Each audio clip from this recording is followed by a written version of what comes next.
Hello student, welcome back to my channel master classes. मैंने miss तालिबार, आप देख रहे हो master classes YouTube channel. Class 10th की मैथ्स का चैप्टर नंबर 9 चल रहा है, जिसमें हमने प्रश्नावली 9.1 स्टार्ट की हुई है। उसका आज 7वां क्वेश्चन देखेंगे। इस चैप्टर का नाम है त्रिकोणमिति के कुछ अनुप्रयोग। इसके पहले हमने त्रिकोणमिति चैप्टर को फिनिश कर लिया है पूरा, और अब हम उसके अनुप्रयोग मतलब उसका कहाँ कहाँ यूज होता है वो सीख रहे हैं, और आज हम 7वां क्वेश्चन करने वाले हैं। इसके पहले 6 क्वेश्चन हम लगा चुके हैं। अगर आपने नहीं देखे तो हमारे चैनल पर प्लेलिस्ट में जाकर इसी वाले प्लेलिस्ट में त्रिकोणमिति के कुछ अनुप्रयोग वाले में जाकर उस 6 क्वेश्चन को आप देख सकते हैं। और आज हम 7वां क्वेश्चन लगाने वाले हैं, यहाँ से हम कंटिन्यू करेंगे। ठीक है, थोड़ा सा मैं पटरी ले लेता हूँ। स्केल जिसको कहते हैं, मैंने ये ऐसे बनाई है। स्केल नहीं है कोई, ऐसे प्लास्टिक की है जिससे मैं खींचता हूँ बोर्ड पर। ठीक है, आइए क्वेश्चन को स्टार्ट करते हैं। भूमि के एक बिंदु से, केयरफुली क्वेश्चन को पढ़िए, फिगर बनाना जरूरी है। ठीक है, इस क्वेश्चन में फिगर के नंबर मिलते हैं। भूमि के एक बिंदु से एक 20 मीटर ऊंचे भवन के शिखर पर लगी, देखो एक एक वर्ड इसमें ध्यान से देखिए। भूमि के एक बिंदु से एक 20 मीटर ऊंचे भवन, पहले 20 मीटर ऊंचा भवन बनाओ फटाक से, फालतू की बात ही नहीं। ठीक है, ये बनाया मैंने, ये 20 मीटर ऊंचा भवन बनाया मैंने। इसको बता भी दे रहा हूँ कि 20 मीटर है। ये यहाँ से लेकर यहाँ तक कितना है, 20 मीटर।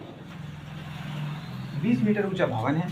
ओके, थोड़ा और ऐसे बड़ा कर देंगे। ओके, बस 20 मीटर ऊंचे भवन के शिखर पर, भवन का जो शिखर है कहाँ है, यहाँ है। ये भवन के शिखर पर लगी एक संचार मीनार, मतलब एक भवन है बड़ा सा। आप अज्यूम कीजिए एक भवन है बड़ा सा। भवन माने कोई, भवन माने घड़ी की तरह होता है, वो भवन है। और भवन के ऊपर शिखर पर एक मीनार लगी हुई है। यहाँ पे एक मीनार लगी हुई है, तो शिखर मीनार भी, तो यहाँ पे एक मीनार भी बनाओ भाई। इसका मतलब एक मीनार भी बनानी पड़ेगी। चलो, ये मैंने मीनार बना ली, ये मैंने बना ली मीनार। ठीक है, तो यहाँ तक ये भवन है, यहाँ से यहाँ तक, और यहाँ से यहाँ तक ये मीनार है। के संचार मीनार के तल, मीनार का ये जो है ये तल है, और शिखर, और ये क्या है, शिखर है। तो तल और शिखर के उन्नयन कोण क्रमशः 45 और 60 हैं। तो तल का जो उन्नयन कोण है वो 45 है। तो उन्नयन कोण कोई यहाँ पे खड़ा होगा, वो ऐसे देखेगा मीनार को भी देखेगा, मीनार का यहाँ भी देखेगा और यहाँ भी देखेगा, तो ऊपर उठा रहा है, तो तभी उन्नयन कोण बनेगा। जब ये उन्नयन कोण बोल रहा है तो मैंने बताया है कि उन्नयन कोण तभी बनता है जब कोई ऐसे करके सर उठाना पड़ता है देखने के लिए। तो यानी कि यहाँ से कोई, यहाँ से, ये यहाँ पे जमीन है, इस जमीन से कहीं पे कोई खड़ा है, और सबसे पहले वो देख रहा है मीनार के तल को। ये मीनार है, मीनार का तल ये रहा। तल को पहले देखा उसने, तो तल पे देखा तो बना 45 डिग्री का कोण, 45 डिग्री का। ठीक है, और जब उसने मीनार के शिखर को देखा, मीनार के शिखर को जब उसने देखा तो बना 60 डिग्री का कोण। यहाँ पे फिर ये 60 डिग्री का कोण बना, 60 डिग्री का कोण बना। ठीक है, इतनी बातें अभी तक मेरे को समझ में आई है। अब आगे बढ़ते हैं। मीनार की ऊंचाई ज्ञात कीजिए। तो देखो भाई, ये तो 20 मीटर है, लेकिन मीनार की ऊंचाई नहीं पता, तो इसको मान लेंगे x। अब नामकरण कर लेते हैं, तो अपने मन से चिंटू पिंटू मिंटू जो नाम रखना चाहे रख ले। मैं तो यहाँ पे ABCD यूज करूँगा, ABC। ठीक है, यहाँ पे भी कुछ रख देते हैं, सीधा D रख दिया मैंने। ओके, बहुत अच्छे से मैंने फिगर भी बना दिया और समझा भी दिया। अब आइए इसके सोल्यूशन पे चलते हैं। तो पहले जो चीज़ सवाल में दी रखी है उसको मैं मेंशन कर देता हूँ। सवाल का इस फिगर का थोड़ा सा डिस्क्रिप्शन लिख दूंगा मैं, डिस्क्रिप्शन थोड़ा सा विवरण लिख देता हूँ इस फिगर का। तो पहले तो मेरे पास एक भवन है 20 मीटर ऊंचा, जो कि D से लेकर C तक ही था भवन। तो भवन की ऊंचाई, यह सवाल का हल कर रहा हूँ मैं, ठीक है, सॉल्यूशन दे रहा हूँ।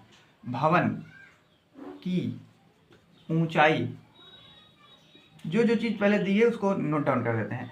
भवन की ऊंचाई, जिसको मैं DC बोल रहा हूँ, वो कितना है भैया, 20 मीटर है। ये दिया है, चाहे इसको साइड में लिखो या ना लिखो, दिया है, बस इसे मेंशन कर दो। एक चीज़ ये भी ये दी रखी है। ठीक है, और ये बताया गया है कि तल क्या, सॉरी मीनार, चलो मीनार मान ले रहे हैं कि ये AD एक मीनार है, AD मीनार है, और AD जो है वो उसको मैंने क्या कहा है, X कहा है। ठीक है, ये बोल दिया। इसी को पता करना है कि मीनार की ऊंचाई कितनी, उसने कहा है एक्स पता करना है, ठीक है। अच्छा, एक कोण के बारे में थोड़ा सा बता देते हैं, जो थीटा है हमारा, उसके बारे में थोड़ा सा बता देते हैं। अब आओ पहले थीटा के बारे में बताने के लिए तो ऐसे बताओ कि मीनार के तल से, मीनार यहाँ पे बताया नहीं है, मीनार के तल और शिखर के उन्नयन कोण, तो तल का उन्नयन कोण ऐसे लिखो, मीनार के तल का उन्नयन कोण, जिसको तल वाला कोण कौन सा है भाई, ये वाला छोटा वाला ना, 45 वाला, तो उसको लिखेंगे कैसे, एंगल। 9th क्लास में लिखना सीखा होगा कि कोण का नाम कैसे लिखते हैं। बस बेसिकली क्या करना होता है, जो भी जिस जगह पे बी पे कोण बना है तो बी को बीच में रख देंगे, तो ये छोटे वाले त्रिभुज में डी बी सी, मतलब कोण डी बी सी, बी पे कोण बना है, बराबर कितना है, 45 डिग्री का है, सॉरी 40 लिख दिया भाई मैंने 45, ओके। अब शिखर का भी लिख लेते हैं, तो मीनार के तल के जगह पे हो जाएगा शिखर का उन्नयन कोण, इसको कैसे लिखेंगे, ए बी सी लिखेंगे, कोण ए बी सी, ये भी बी पे ही बना है जो कि 60 डिग्री का है। इतना चीज था जो कि हमारे फिगर के बारे में दिया गया था, सब चीज दिया गया था, ठीक है। ये थीटा ए भी है 45 डिग्री, थीटा ए भी है। अब हम क्या करेंगे, अब हम सवाल लगाएंगे, हमें ज्ञात करना है मीनार की ऊंचाई। उसके लिए पहले आइडिया ले लेते हैं थोड़ा सा कि कैसे ज्ञात करेंगे, फिर हम स्टार्ट करेंगे, क्योंकि देखो सबसे बड़ी बात है सीखना, ठीक है। सवाल में लगा दूंगा, आप उतार लोगे, कोई मतलब नहीं भाई, आपको सीख मिलनी चाहिए ना, कैसे ऐसे सर बता रहा है कैसे लगा रहा है। तो ठीक है, आइए लगाते हैं। मीनार की ऊंचाई यानी कि हमको पता करना है एक्स, यानी कि हमको पता करना है एक्स। एक्स कहाँ से कहाँ तक है, यही मीनार की ऊंचाई है भाई, ये यहाँ से यहाँ तक ये एक्स है, यही पता करना है कि मीनार कितनी बड़ी है। उसके लिए मुझे समझ में आ रहा है कि अगर मान लो, ध्यान से समझ लो, जैसे मान लो मैं त्रिभुज, छोटे वाले त्रिभुज में, अभी ये नीचे वाला छोटा वाला त्रिभुज देखो, डी बी सी वाला त्रिभुज, इसमें अगर मैं tan थीटा लगाता हूँ, कोई भी साइन कॉस टेन कोई भी अनुपात अगर आप लगाते हो तो क्या आएगा, मतलब क्या ही समझ में आ रहा है आपको, इसमें लगाने से क्या मिलेगा। तो मुझे लग रहा है कि अगर साइन थीटा लगाऊंगा तो लंब बटे कड़ तो पता ही नहीं है, तो इसका मतलब फिर फंस जाऊंगा। अगर tan थीटा लगाता हूँ मान लो, तो लंब बटे आधार हो जाएगा, आधार भी नहीं पता, फंस गया फिर। और फिर एक और त्रिभुज मुझे दिखा, बड़कना वाला ए बी सी, ये बड़ा सा जो है, अगर इसको मिटा दो ये वाली लाइन, तो बीच में एक बड़ा सा त्रिभुज है, मतलब इसमें दो त्रिभुज है सिंपली, एक छोटा सा एक बड़ा सा। तो बड़ा, मैं आइडिया लगवा रहा हूँ आपको, बाकी मैं बता सकता हूँ फटाक से कि कैसे आप इस सवाल को लगाएंगे। अभी आप आइडिया डेवलप कीजिए कि कैसे आप लगाएंगे, समझेंगे कि कैसे लगाया जाए। इस वाले त्रिभुज में मान लो मैं लगाता हूँ, तो मुझे ये वाली पूरी ऊंचाई लेनी पड़ेगी, ये पूरी ऊंचाई लंब बटे आधार। तो भैया मेरे को सिर्फ एक चीज़ समझ में आ रही है कि यार ये वाला त्रिभुज देखें या ये वाला त्रिभुज देखें, बड़कना त्रिभुज देखें या छोटा वाला, बड़ा वाला त्रिभुज देखें या छोटा वाला त्रिभुज देखें, मुझे ये BC वाली जो लाइन है वो कॉमन दिख रही है, इन दोनों में दिख रही है। मतलब ये जो B से C तक वाली जो लाइन जा रही है, ये वाली, ये आधार जो है वो दोनों के लिए सेम है। तो मुझे लग रहा है कि अगर मैं दोनों से आधार निकाल लूं और दोनों आधार को बराबर कर दूं, क्योंकि इस त्रिभुज का भी आधार उतना बड़ा है BC और इस त्रिभुज का आधार उतना बड़ा है BC, दोनों बराबर है। इसका मतलब मैं अगर आधार निकाल लूं दोनों त्रिभुज से, किसी त्रिकोणमितीय अनुपात का यूज करके आधार निकाल लूं, तो उन दोनों को बराबर कर सकते हैं, क्योंकि BC इसका भी आधार है, BC इसका भी आधार है, तो दोनों का आधार बराबर करके हम x की वैल्यू निकालेंगे। देखिए कैसे, अब आपको थोड़ा सा माइंड डेवलप हुआ होगा। अब हम लगाते हैं, सबसे पहले इस वाले छोटे वाले त्रिभुज DBC में, इस वाले त्रिभुज में अगर मैं tan थीटा की बात करूँ, देखो भाई tan थीटा इसलिए लगा रहे हैं क्योंकि हमें लंब और आधार में रेशियो चाहिए, लंब और आधार में कनेक्शन चाहिए, क्योंकि एक तो पता है 20, इसको नहीं पता, तो आधार, इन दोनों में रिलेशन tan का ही होता है ना, याद कीजिए आप, इन दोनों का रिलेशन जो होता है वो tan का होता है, याद है ना। साइन का रिलेशन लेंगे तो कर्ण आ जाएगा, तो कर्ण तो हमें पता नहीं भाई, अटक के रह जाएंगे हम, इसलिए tan का रिलेशन ले रहे हैं। tan का ही इस्तेमाल ज़्यादा होता है, इसलिए tan को ध्यान रखिएगा, जब भी सवाल लगाइए तो tan को ध्यान में रखें, क्योंकि tan बहुत इस्तेमाल किया जाता है। आइए देखते हैं डी, देखो मेरे पास है, एक सेकेंड फैन ऑफ कर दूँ।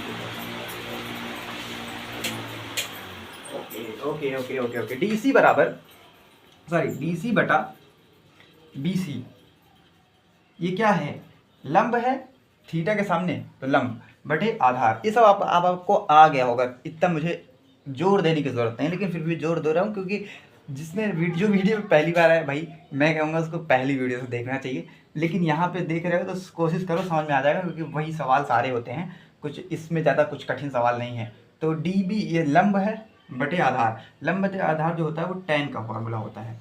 तो tan छोटे वाले त्रिभुज के लिए 45 डिग्री है, तो मैं 45 डिग्री ले लूँगा। ठीक है, बड़ा वाला त्रिभुज लेता तो 60 लेता, क्योंकि इस बड़े वाले में 60 है वो, और अभी यहाँ 45 है। डी सी मेरे को पता है, इसलिए मैं यहाँ पे लिखूँगा 20 बटा बी सी, यही तो कनेक्शन है दोनों के बीच में, तो मैं बी सी पता करूँगा कितना होगा। tan 45 का मान 1 होता है, याद रखना, tan 45 बहुत यूज होगा, और tan 45 का मान 1 होता है। अच्छा, बी सी को इधर ले लूँ तो बी सी का 1 में गुणा होगा तो बी सी ही आएगा। तो कुल मिला के हमारे पास बी सी और बराबर में यहाँ पे बी सी, इसको मैं इक्वेशन नंबर 1 बोल दे रहा हूँ। ठीक है, समझ में आई ना बात? ओके, अब दूसरे त्रिभुज की बात करते हैं, त्रिभुज बड़े वाले में ए बी सी में। अब दूसरे त्रिभुज में भी यही काम करेंगे सेम, लेकिन दूसरा त्रिभुज क्योंकि यहाँ तक है, इस इतनी बड़ी ऊंचाई ले रहा है, दूसरे त्रिभुज में 20 और x इतनी बड़ी ऊंचाई है, तो दोनों ही ऊंचाइयों को मिक्स कर लेंगे, तो 20 में x जोड़ेंगे तो 20 धन x हो जाएगा। ठीक है, तो फिर से वही बात कि ए सी बटा लंब बटे आधार, तो BC ही है, आधार में कुछ फर्क ही नहीं पड़ रहा है, आधार दोनों के लिए उतना ही बराबर है। tan, बस tan की जगह पे यहाँ पे छोटा वाला त्रिभुज लिए थे तो 45 देते, बड़ा वाला लेंगे तो 60 ले लेंगे, ये 60 डिग्री। अब आइए मैं थोड़ा सा मिटाता हूँ, ऊपर का क्वेश्चन मिटाता हूँ और वहाँ पे लगाता हूँ। ठीक है, मेरे पास जगह कम पड़ रही ना। सवाल उतार लियोगे ना? हाँ उतार लियोगे, नहीं उतारा तो वीडियो को थोड़ा सा पीछे करके उतार लीजिएगा। ठीक है, ये मैंने मिटाया और आगे बढ़ता है। डिस्क्रिप्शन मिटा देते हैं पूरा का पूरा जितना है। ठीक है भाई, इतना आप रहने देते हैं। चलो यहाँ से आगे यहाँ बढ़ेंगे। ठीक है, हमें AC की वैल्यू लिखनी है। AC यहाँ पे है AC, तो A से लेकर C तक अगर जाएं तो हमारे पास 20 भी है और x भी है, तो दोनों को जोड़ के लिख देते हैं 20 धन x बटे BC। यही तो दोनों के रिलेशन है, दोनों में संबंध है कि दोनों बराबर है। tan 60 की वैल्यू याद है क्या आपको? √3 होती है, याद होनी चाहिए वैल्यूज, नहीं तो फंस जाओगे। देखो मुझे को BC चाहिए, क्योंकि BC, ठीक है, BC को इधर भेजेंगे तो ये हो जाएगा 20 धन x बराबर √3 गुणे BC, और √3 को इधर ले लेंगे तो हमारे पास जो BC आएगा बराबर में 20 धन x बटे √3। देखो ये भी BC है और ये भी BC है, ये इक्वेशन नंबर 1 है, इक्वेशन नंबर 2 बोल दो इसको, समीकरण नंबर 1, समीकरण number 2।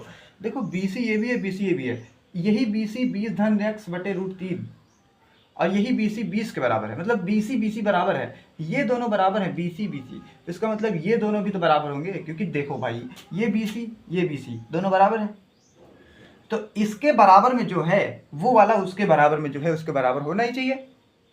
Are you getting my point? Okay, समझ गए होंगे आप मैं क्या कहना चाह रहा हूँ।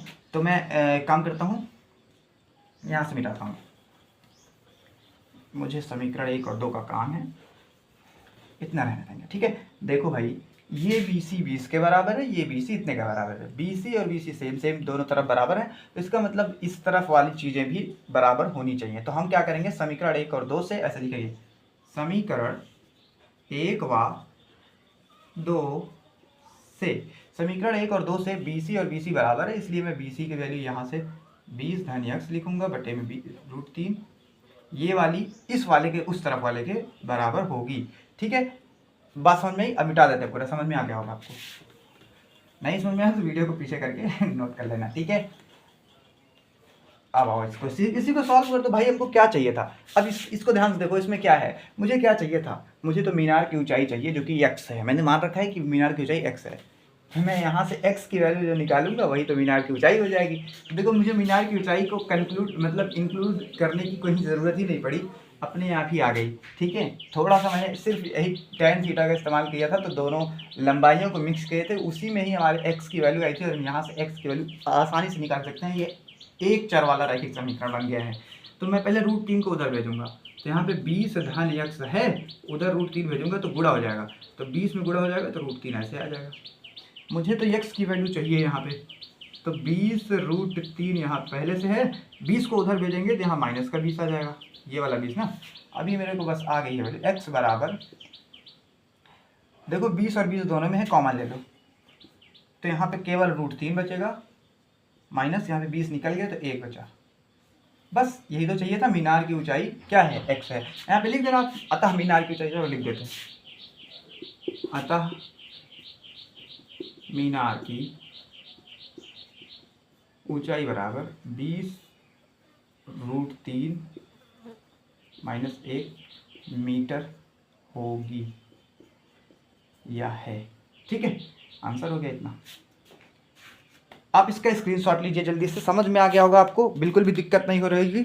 आप इसका स्क्रीनशॉट ले लीजिए। मतलब अगले क्वेश्चन पे चलते हैं। ठीक है, अगला क्वेश्चन एक काम करते हैं, अगली क्लास में लगाएंगे, थोड़ा सा वीडियो लंबा हो जाएगा अगर अगला क्वेश्चन इसी में लगाएंगे तो। मिलते हैं नेक्स्ट क्लास में। Thanks for watching, all the best.